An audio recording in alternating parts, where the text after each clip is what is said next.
Today I'll be talking about an interview between Stephen A. Smith and Bill Maher, where they were discussing a few things that were definitely interested to me and also were related to a theme of this channel.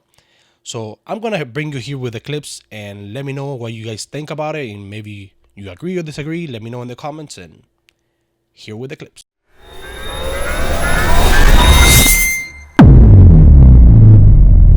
In light of what you just articulated, your thoughts about Mark Zuckerberg coming out recently, I think it was yesterday or so, and he was talking about what role Meta is going to play, and now they're no longer going to fact check, and they're not going to be as stridently in favor of the left or whatever the case may be. I think that he's just trying to curry favor with Donald Trump or whatever. I wanted to know what you made of that, and what do you think is going to be the fallout from that, knowing what you know about the political stratosphere and specifically about Donald Trump? I'm a free speech guy. You know, I believe not in absolute free speech. That's not even in the Constitution. And of course, we have the example of yelling fire in a crowded theater and so forth. There are things that you can't do.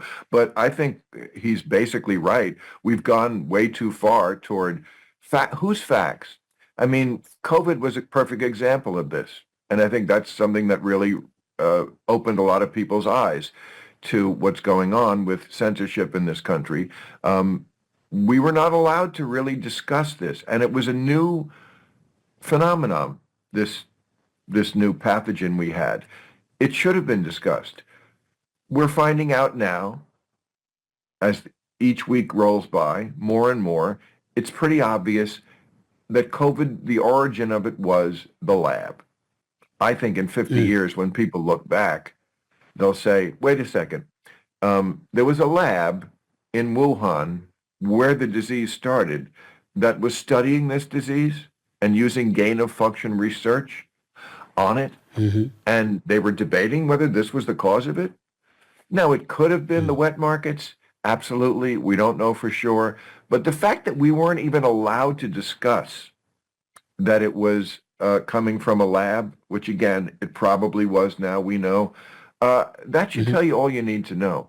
The fact that Justin Trudeau just stepped down in Canada, I mean, this guy had a very high approval rating 5 years ago, and he left really very unpopular because Canada became that kind of place where you really did not have the kind of free speech we do. And many other countries in Europe, now this is part of what Mark Zuckerberg was talking about. We don't want to become like these countries in Europe where they have rules about what you can say that's going to be censored simply because it's hurting somebody's feelings.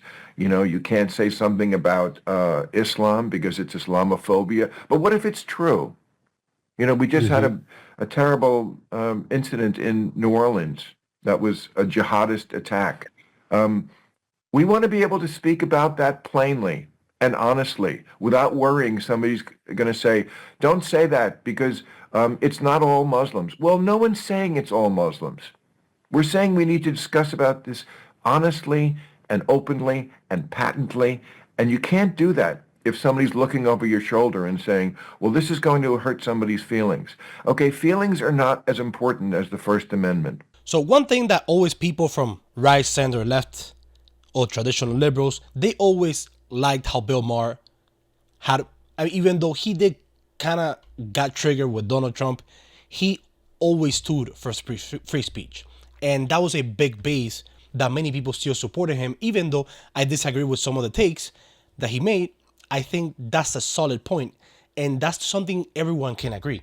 That's why I never supported for neither silencing somebody on the left or the right as long as they're not inciting violence. And inciting violence, we're not talking about, oh, the way that he used this, and no, it has to be something verbatim that we can definitely use. But for the most cases, people should be able to speak, and that's a rule that we have here in the United States. And not only a rule necessarily, because we have it in our Constitution, because people confuse the culture of the US around the First Amendment versus the actual First Amendment. The First Amendment is limiting the government from passing laws against freedom of speech, religion, and freedom of assembly. The culture around the US moves around those freedoms as well. So that's why we have that approach. And I do disagree on I don't know. I don't necessarily disagree, but people are saying that Mark Zuckerberg right now is kissing the ring of Donald Trump, and I think he's just reading the room. If you're a CEO and you're not making decisions based on what the room tells you, the room being the United States, based on how people voted, if it would have been a close election, maybe he would have held back. I don't know. I could be wrong. Or, I mean, there's also a chance that being a businessman that he is, he's trying to get Donald Trump to like him. That way, he might get possible benefits in the future.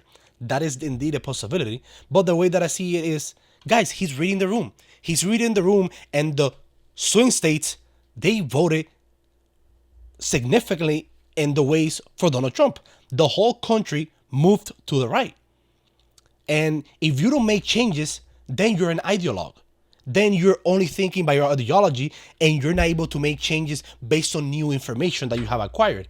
And I think that's a reasonable decision. But and again, we are gonna make everyone's going to make decisions based on their interest. And I think he's doing both things in the changes that he's making. So I'll go here with the second part of the clip. Well, please, please, but you do it better. You deserve all the credit in the world. But I want to know how you're feeling right now, Bill. This comedy special is coming out. Are you in a comedic mood? Are you interested in laughing and having a good time in light of the things that have transpired over the last few months and the last few weeks and what you've had to deal with personally in terms of speaking your piece, particularly to the left? How do you feel about that? Absolutely. In fact, the very first thing I say in this special is, we're here to laugh. You know, this show business. Okay. If you're still brooding about the election, you're in the wrong building.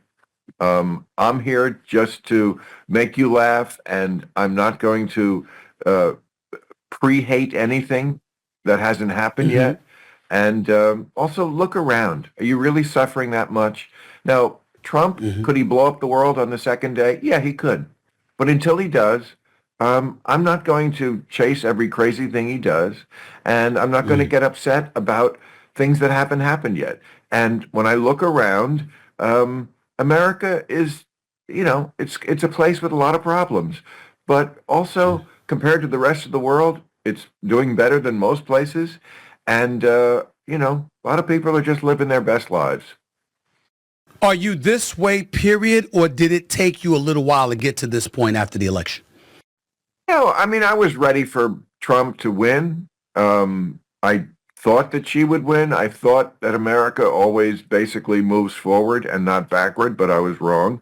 I was certainly not surprised because I did not think she was a great candidate. But look, it's not like this country does not need some sort of clean sweeping. Now, I don't know what that's going to be. I've said this before. This country needs a colonic. I would not have chosen Donald Trump to be the doctor to administer that colonic. But I'm curious to see, for example, what Elon Musk is going to do. I'm curious to see how influential he's going to be. He is tasked with reinventing the government, basically. He said some things which I think are great, and I'm on the page with. The first thing he said was, we're going to ask everybody in the government who has been staying home, and that's been a lot of people since the pandemic, to come back to work. Right. And we expect about 20% of the workforce to then just quit, and we welcome that. And I thought, yeah, that's probably okay, because if 20% of the government workforce quit, would we notice the difference? I'm guessing we probably wouldn't. He also said he was going to go after the F-35.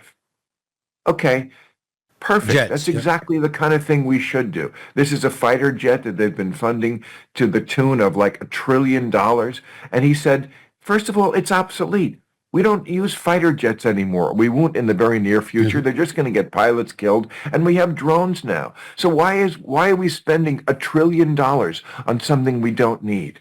So if that's what's going to go on in the government, I'm all for it.